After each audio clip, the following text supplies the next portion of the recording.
आज 111वा जलसंवाद उतरसर येथील आमच्या कार्यालयामध्ये आम्ही हा उपक्रम पार पाडला।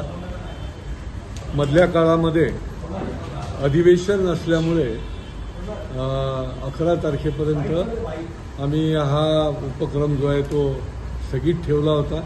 पण अधिवेशन काळात देखील या 110 उपक्रमामध्ये जे जे विषय समोर येत होते त्याचे देखील पडसाद विधानसभेमध्ये आम्ही मांडले।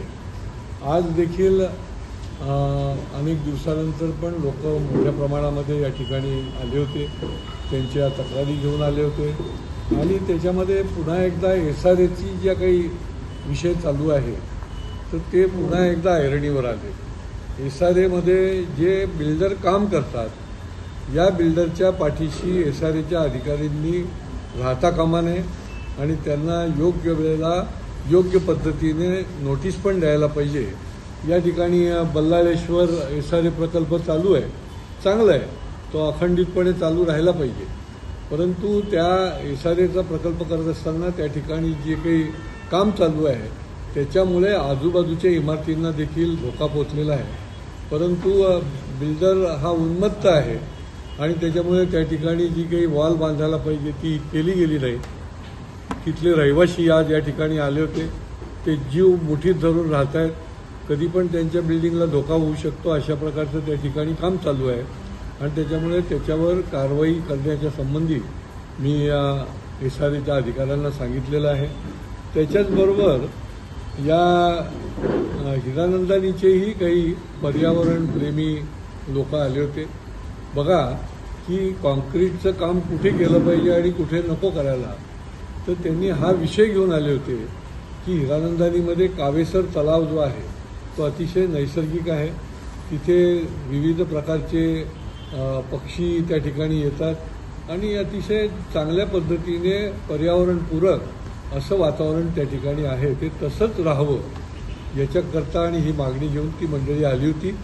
त्या ठिकाणी मी पण आधी गेलेलो होतो आणि त्याच्यामुळे मला त्याची कल्पना असल्यामुळे आम्ही त्यांना आश्वासित केलं की तो आपण प्रोटेक्ट करू, तिथे कुठेही कॉन्क्रीटीकरण होणार नाही आणि त्या ठिकाणी कृत्रिम अशा प्रकारचं कुठलंही काम न करता स्थापत्य काम तो नैसर्गिक असा आपण तलाव ठेवू, म्हणजे ठाण्याच्या दृष्टीने ते एक वेगळं आकर्षण ठरेल आणि मी स्वतः त्याच्याकरता लक्ष पण घालणार आहे आणि वेळ पडली तर माझा निधी देखील द्यायला लागला तर देणार आहे।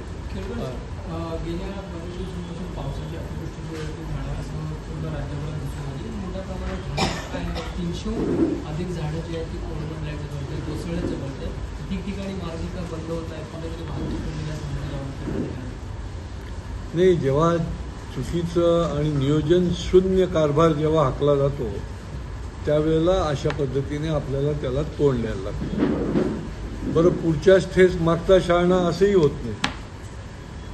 2 वर्षापूर्वी ॲडव्होकेट पवार हे नाहकपणे झाड पडल्यामुळे त्यांचं निधन झालं, त्यांची फॅमिली उघड्यावर पडली, त्यांची पत्नीला कॉन्ट्रॅक्टवर नोकरी द्यायला लागली महापालिकेला। आम्ही पाठपुरावा करत होतो शासनाकडे, पण सांगायचा हेतू हा की त्यांना वेळोवेळी सांगून देखील रस्त्यावरची जी उन्मळून पडणारी झाडं आहेत त्याची कटाई छटाई जी आहे ती नियोजनबद्ध पद्धतीने न केल्यामुळे हे सगळं आपल्याला भोगायला लागतं। आजही आता पाऊस थांबलेला आहे तरी देखील रस्त्याच्या निरनिराळ्या ठिकाणी ज्या फांद्याची छाटणी केली आहे त्या अजूनही मोठ्या प्रमाणामध्ये त्या ठिकाणी आहेत आणि त्याच्यामुळे महापालिकेने याची गंभीर दखल घ्यायला पाहिजे आणि पुढचं संकट येण्याच्या आधी हे काम करून घ्यायला पाहिजे।